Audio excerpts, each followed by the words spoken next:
안녕하세요. 저는 결혼한 지 3년 된 30대 주부입니다. 분수도 모르는 신우와 그런 신우를 감싸고 도는 남편과 시부모님 때문에 결국 이혼했습니다. 제 직업은 결혼식 사진 촬영을 전문으로 하는 사진작가입니다. 남편과는 지인의 소개로 만났고요. 평일보다는 주말이 바쁜 제 입장에선 연애를 하는 게 쉬운 편은 아니어서 솔직히 말하면 거의 포기 상태였거든요. 그럼에도 불구하고 최대한 제 일정에 맞춰서 만나려고 노력하는 남편의 태도에 제 마음에 문을 열게 되었습니다. 남편은 성격이 둥글둥글하고 주변 사람들을 배려하는 마음이 예쁜 사람입니다. 그래서 이런 남자와 결혼하면 평생 행복하겠다는 확신이 있었어요. 그럼에도 불구하고 결혼이 확실시 되기 전까지는 남편의 부모님이나 가족을 만난 적이 없습니다. 거창한 이유는 아니었지만 괜히 만나서 정들었는데 헤어지기라도 하면 가슴 아프잖아요. 본격적으로 결혼 이야기가 나오고서야 처음 뵈러 가게 되었어요. 남자친구 부모님은 은퇴 후 연금으로 생활을 하고 계셨습니다. 재산이 많은 편은 아니라고 했어요. 소위 모범생이었던 남편은 부모님 속 한 번 썩이지 않고 대학 졸업 후 직장에 취직하는 정도를 거왔지만 문제는 신우였습니다. 10대 시절 불량 학생들과 어울리던 신우는 커서도 정신을 못 차렸다고 한 번은 남편이 이야기를 해준 적이 있어요. 평소라면 가족이든 남이든 다른 사람에 관한 이야기를 잘하지 않는 남편이 있지만 그날은 취기가 올라서 말실수를 하듯 털어놓은 것이었지요. 며칠 뒤 그때 이야기가 뭐냐고 제가 묻자 남편은 아차 싶은 눈치였지만 결국 자세히 이야기해 주었습니다. 신우는 질 나쁜 친구들과 어울리기를 반복했고 그러다 보니 성적도 하루가 다르게 떨어지더래요. 결국 신우가 갈 수 있는 대학은 어디 산골에 있는 지방대나 가면 모를 거 없었다고 하더라고요. 그나마도 시부모님은 학비를 내줄 테니 어느 학교라도 가라고 하셨지만 신우는 서울을 떠나서 살기 싫다며 안 간다고 했다더군요. 그리고선 여러 가지 직업을 전전했답니다. 네일아트를 해보고 싶대서 몇백을 들여 가르쳤더니 갑자기 미용을 하겠다고 하고 그렇게 또 까먹은 돈이 상당했다고 해요. 어느 날 갑자기 옷 장사를 하겠다며 시부모님이 사는 아파트 단지 내 상가에 새를 얻어 옷을 팔다 그나마도 6개월 만에 때려쳤고요. 지금은 카페를 차려달라며 어지간히 시부모님을 들들 볶는 상태라고 했어요. 자기 여동생인데도 신랄하게 까는 남편의 모습을 보니 본인도 어지간히 이 상황이 갑갑하고 짜증나나 보다 싶더라고요. 아무튼 상황이 그렇다 보니 시부모님께서 여유가 있을 리가 만무했지요. 그나마 시아버지가 오랫동안 공기관에서 근무하신 덕분에 적지 않은 연금이 나오고는 있었지만요. 눈치를 보아하니 신우가 그마저도 탐을 내는 것 같았습니다. 여기까지가 제가 결혼 전 시댁에 대해 느낀 바였어요. 시댁이 경제적으로 여유가 없고 철딱선이 없는 신우가 하나 있다는 게 마음에 걸리긴 했지만 남편 자체로는 아무런 문제가 없었습니다. 결혼이 단 두 사람의 만남이 아니라 두 집안의 만남이라는 말도 알았지만 신우 하나가 그토록 큰 치명타가 돼서 돌아올 줄은 그때는 알 길이 없었지요. 그저 남편이랑 저랑 서로 사랑하고 열심히 살면 모든 것이 좋을 거라고 생각한 순진한 제가 잘못이었을까요? 나이 30이 넘어서 결혼하는데 양가 어른들에게 손을 벌리고 싶지 않았습니다. 그래서 제가 모아놓은 돈 5천과 남편이 모아놓은 돈 3천으로 어떻게든 해결해보려고 했지만 쉬운 일이 아니더라고요. 한참 집값이 천정부지로 오를 때기도 했고 그렇다고 대출을 받자니 시작부터 빚을 낸다는 게 내키지 않았던 것도 사실입니다. 잠못 이루며 소갈이하던 딸의 상황을 알아차리신 친정부모님은 마침 당신들이 세를 준 아파트에 세입자가 사정이 생겨 나간다고 했다며 일단 거기라도 들어와 살라고 말씀해 주셨습니다.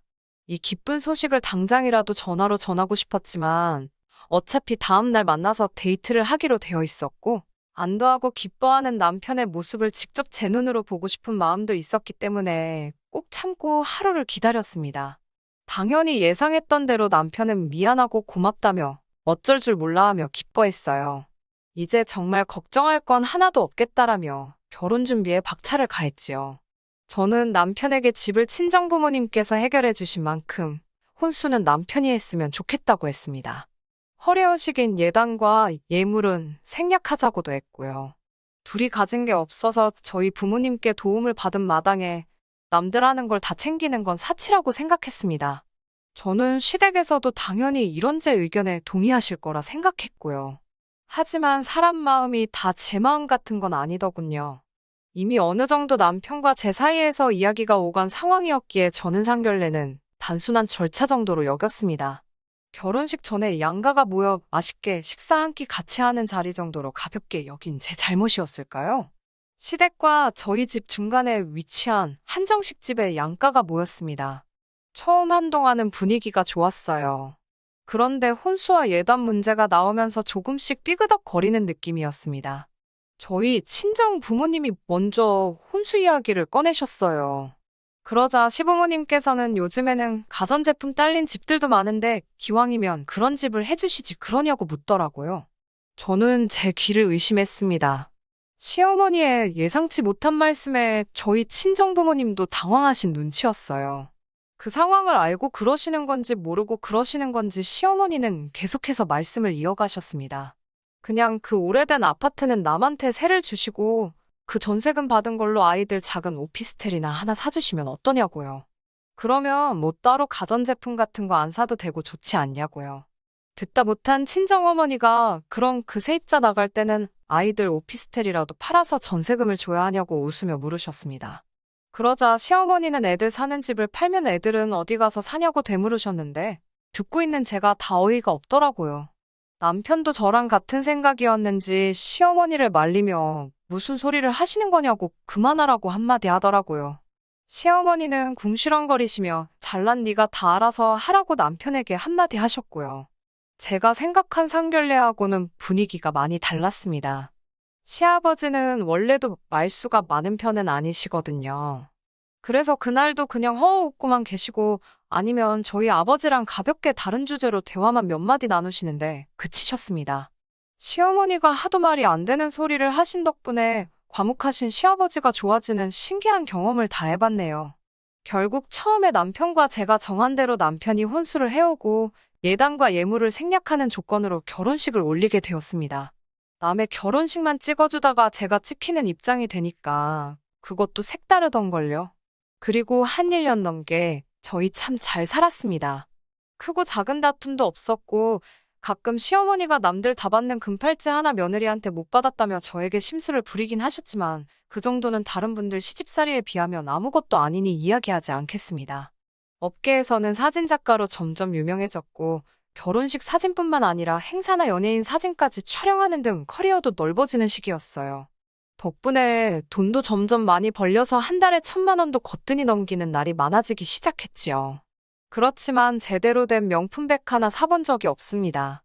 그저 하루빨리 돈을 모아서 제대로 된 우리 집을 갖게 되는 게 제 가장 큰 목표였으니까요.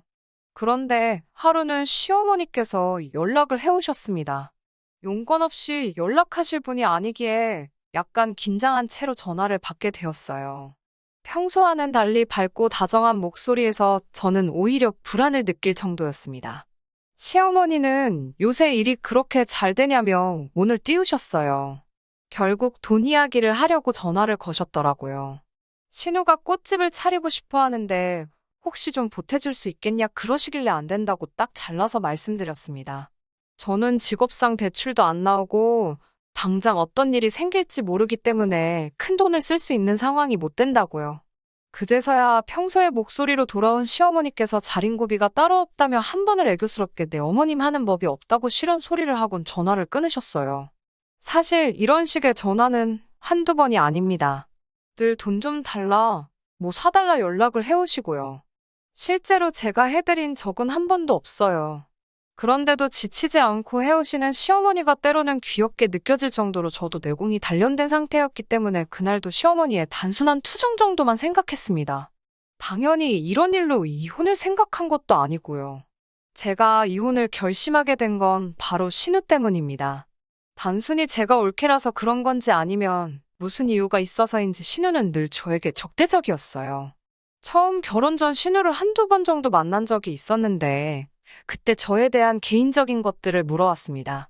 저는 대답할 수 있는 선에선 솔직히 말해주면서 언니로서 작은 조언 같은 걸 몇 개 한 적이 있어요. 정말 단순한 영어 공부 열심히 해라. 진짜 하고 싶은 게 뭔지 궁리해봐라 그런 것들요. 그런데 남편 말이 신우가 그 이후로 저를 너무 미워하고 불편해한다더군요. 솔직히 어이없고 이해는 안 되었지만 가는 사람 잡아서 뭐 하나요? 저도 그렇게 신우랑 적당히 거리를 두고 살았기에 그동안 크게 미워할 일도 좋아할 일도 없었습니다. 따라서 그런 신우 때문에 제 결혼 생활이 파탄날 거라곤 짐작조차 하지 못했지요. 하루는 신우가 저에게 연락을 해왔습니다. 결혼하고 정말 처음으로 신우한테 먼저 전화가 온 거였기 때문에 놀랍고 반가운 마음이 반반이었어요. 아가씨 무슨 일이냐고 물으니 신우가 한껏 자신만만한 목소리라고 할까요? 자기 결혼할 사람이 생겼는데 저에게 제일 먼저 말해주고 싶었답니다. 저는 제가 신우에게 그렇게 의미 있는 사람일 거라고는 생각도 못했기에 또 한 번 놀랍고 반가웠지요. 뭐 하는 사람이냐고 물으니 해외에서 살다가 얼마 전 국내 굴지에 대기업에 입사한 미남이라고 하더군요. 자기 입으로 남자친구를 그렇게 묘사하는 것조차 너무 귀엽던걸요. 어디서 살다 온 사람이냐고 물으니 또 마침 제가 대학 시절 유학하던 그 지역이더라고요. 세상이 이렇게 넓은데 이런 우연이 있나 싶어서 반가웠어요. 저는 신우에게 언제 한번 오빠랑 해서 넷이 밥이나 먹자고 했습니다. 사실 신우가 저를 싫어한다고 해서 거리를 둔 거지. 저는 여동생도 언니도 없었기 때문에 여자 자매가 하나 있으면 좋겠다고 늘 생각했었거든요. 이 기회를 통해 신우와 친해지면 좋을 것 같다는 생각도 했네요. 얼마 후 저와 남편, 신우와 신우 남자친구까지 넷이서 서울 시내에 있는 퓨전 레스토랑에서 만나게 되었습니다. 그런데 그 자리에서 전 좀 이상한 느낌을 받았어요. 아무래도 그 넓은 미국 땅에서 같은 지역이라니 생각할수록 신기하고 반갑더라고요. 제가 먼저 신우 남자친구에게 말을 걸었습니다. 그 지역에 있어 봤다면 충분히 알 법한 그런 것들이요. 어디 학교 샌드위치가 맛있지 않냐든가. 게다가 대화하다 보니 제가 교환학생으로 갔던 대학을 그 사람도 졸업했더라고요. 그런데 제가 반가운 마음에 학교 이야기를 몇 가지 물었는데 신우 남자친구가 시원하게 대답을 못하더라고요. 잘 모르겠다던가 기억이 잘 안 난다는 말로 두리뭉실 넘어가는 기분이었습니다. 그러면 안 되는데 제 마음속에서 의심이 스멀스멀 피어오르더라고요. 저는 신우 남자친구에게 그런 걸 묻지 않고 대신 두 사람이 어떻게 만난 건지 뭐 그런 시시콜콜한 연애사를 들어주며 식사를 하고 즐거운 시간을 보냈습니다. 남편은 그렇게 신우가 싫다고 했으면서도 막상 여동생이 결혼할 남자라고 데리고 와서 그런지 기분이 좋은 눈치였어요. 집으로 돌아와 씻고 자려는데 신우에게 연락이 왔습니다. 오늘 전부 다 감사한데 남자친구가 미국에서 있던 기억이 좋기만 한 건 아니라서 대답을 잘못했다며 미안하다고 전해달랬다고 하더군요. 또 그 말을 들으니 그럴 수도 있겠다. 내가 배려가 없었나 싶어서 미안한 마음이 살짝 들었네요. 그렇게 신우의 결혼식도 조금씩 준비가 되어가기 시작했습니다. 그런데 역시 문제는 돈이었어요. 저야 친정에서라도 도와줘서 결혼을 할 수 있었지만 문제는 시댁이 이번에도 신우를 도와줄 만큼 경제적 여건이 되질 않았지요. 남편을 통해 듣자 하니 신우가 울고불고 난리가 났더랍니다. 결혼만 하면 사모님 소리 들으며 살 수 있는데 이러다간 결혼도 못하게 생겼다며 어디서든 돈을 구해오라고 나이든 시부모님을 달달 볶는다고요. 하지만 직장도 없고 갚을 능력도 안 되는 시부모님께 대출을 받아오라니 말도 안 되는 소리였지요. 그래서인지 다시 온 가족의 기대가 저를 향하는 느낌이었습니다. 당연히 저는 안 된다고 버티는 상황이었고요. 저는 신우에게 일단 그쪽 부모님을 만나보라고 제안했습니다. 그러자 신우 말이 자기 남자친구와 어머니는 너무 바쁘신 분이래요. 얼마 전에도 외국에 볼 일이 있다며 나가셨다며 상견례도 못 하실 것 같다고 하셨답니다. 일단 신우 돈으로 결혼 준비하고 날짜랑 다 잡으면 결혼식 당일날에는 들어오기로 하셨다나요. 솔직히 딱 들어도 말이 안 되는데 어찌된 영문인지 신우뿐만 아니라 남편과 시부모님 모두 그럴 수도 있지 않냐는 식이었습니다. 말도 안 된다고 하는 저에게 찬물 끼얹지 말라더군요. 저도 머리 아픈 일에 끼어들어서 괜히 싫은 소리나 듣는 상황이 짜증나서 알아서들 하세요란 마음으로 내버려두고 제 본업에 열중하며 시간을 보냈습니다. 막말로 신우가 진짜 사모님 소리 들을 만한 집에 시집이라도 가면 축하하면 되는 거지 뭐 제가 형사도 아니고 들쑤시고 다닐 필요가 없잖아요. 그리고 얼마 후 남편이 하루는 저에게 정말 딱 1,000만 원만이라도 빌려주면 안 되냐고 묻더군요. 신우 때문이냐고 그러니까 그래도 여동생 시집 가는데 오빠로서 좀 보태주고 싶어서 그런답니다. 남편도 적게 버는 게 아닌데 돈 1,000만 원 때문에 저에게 부탁을 하는 게 쉽게 이해가 되지 않았어요. 모아둔 돈을 다 어쨌냐고 물으니 얼버무렸고 추궁을 하니 실토를 하더군요. 신우 남자친구가 좋은 투자처가 있다며 자기 믿고 투자하라고 꼬셨다는 거예요. 마늘밭에 묻어둔 돈이다 생각하고 3년 뒤에 열어보면 대박이 나 있을 거라나요. 그럼 투자했다는 그 회사가 어디냐? 증거 서류 같은 건 어딨냐고 물으니 그것도 다 자기가 관리해준다며 신우 남자친구가 가지고 있답니다. 어처구니가 없었고 저는 남편에게 일단 제가 생각 좀 해보겠다며 기다려달라고 했어요. 또 다시 제 마음속에서 신우 남자친구에 대한 의구심이 싹트기 시작했습니다. 어찌됐건 신우는 제 가족인데 에라 모르겠다라는 심정으로 내버려두기도 그렇더라고요. 결국 교환학생 시절 인연을 맺었던 몇몇 친구들에게 신우 남자친구의 사진과 이름을 보내주곤 혹시 알거나 들어본 적 있는지 물어봤어요. 서울에서 김서방 찾기 같았지만 그래도 혹시나 하는 마음에 시도라도 해본 거지요. 다행히 신우 남자친구를 아는 사람이 나타났습니다. 두 다리를 건너서 알게 된 그 사람에게서 듣게 된 신우 남자친구는 정말 할 말을 잃게 할 만큼 악질적인 사람이었어요. 이미 결혼도 2번이나 했었고 아이도 하나 있는 사람이더군요. 미국에서 불법 체류로 3년 정도 있다가 불미스러운 일로 인해 추방당한 상황이었고요. 아주 파렴치한 사람으로 소문이 파다하다고 했습니다. 어쩌다 그런 남자에게 신우가 걸린 건지 한시라도 빨리 신우를 만나 정신 차리게 해야겠다는 생각뿐이었네요. 남편에게 부탁해 신우를 불러내 셋이서 카페에 모였습니다. 저는 제가 알아낸 사실을 신우와 남편에게 들려주었어요. 그런데 신우의 반응은 제 예상과는 너무 달랐습니다. 저더러 언니는 왜 무슨 자격으로 상대방 동의도 없이 뒷조사를 했냐면서 진짜 예전부터 잘난 척 해대는 거 정말 재수없었다는 거예요. 좋은 일 하려다가 뺨 맞는 기분이었습니다. 저는 신우에게 그동안 내가 혹시라도 선을 넘은 적이 있다면 미안하다. 하지만 나는 신우가 걱정이 돼서 그런 거라고 달랬습니다. 하지만 신우는 이미 들을 생각이 없어 보였습니다. 저더러 무식하게 남의 뒷조사나 한다며 수준 떨어진다더군요. 그런 광경을 보고 남편이라도 신우에게 따끔하게 한마디 했다면 제가 절대로 헤어지잔 소리는 안 했을 거예요. 하지만 남편이란 작자가 한다는 소리가 이번엔 제가 선을 넘었답니다. 둘 다 성인인데 뭘 그렇게 감나라 배나라 하냐고요. 그러면서 저더러 한다는 소리가 잔소리하지 말고 자기가 일전에 말한 1,000만 원은 언제 해줄 거냐고 묻더군요. 순간 저도 욱해서 나한테 돈 맡겨놨냐고 물으니까 남편이 코웃음을 치더니 치사하답니다. 그러면서 자기 여동생 시집 가는데 돈 해주기 싫으니까 아예 결혼을 파토를 내려는 심산이냐고 묻더군요. 제가 날 어떻게 보고 그런 소리를 할 수 있냐고 하니까 그러면 그냥 빌려달라는 돈이나 빌려주고 축하나 해주래요. 남편의 후안무치 아나무인에 저는 깨닫고 말았습니다. 앞으로 이런 남자와 평생을 살기엔 제 인생이 너무 아깝다는 걸요. 며칠 뒤 신우에게서 연락이 와서는 날짜를 불러주며 그때까진 자기 계좌에 돈 꼭 넣으랍니다.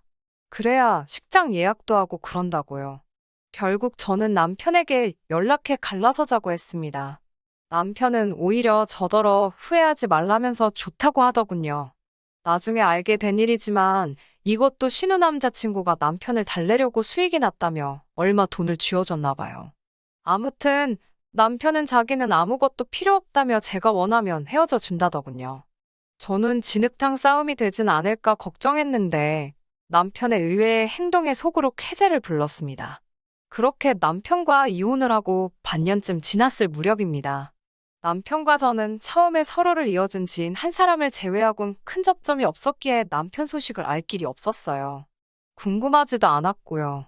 그러다 엊그제 지인이 지나가는 말처럼 한마디 하더라고요. 그 집 지금 작살났다고요.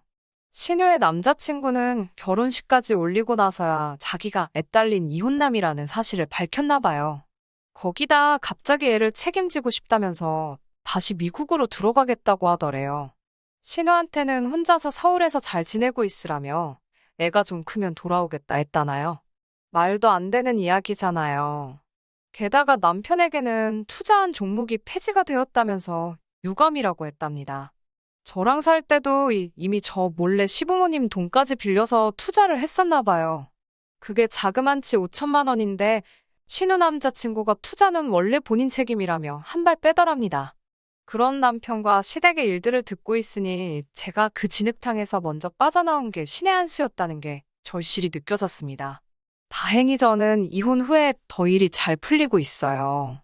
시간적, 공간적 자유가 주어지니 일도 더 많이 할 수 있고 사람들도 더 많이 저를 인정해 주더라고요. 지금은 이혼 후 느낀 감정을 토대로 사진을 찍고 사진집으로 출간할 계획을 가지고 있습니다. 저도 그렇고 모든 사람들이 웃는 일만 가득했으면 좋겠네요. 끝까지 들어주셔서 감사합니다. 오늘의 사연은 여기까지입니다. 구독과 좋아요, 알람 설정 부탁드리고 더 좋은 사연으로 다시 찾아뵙겠습니다. 감사합니다.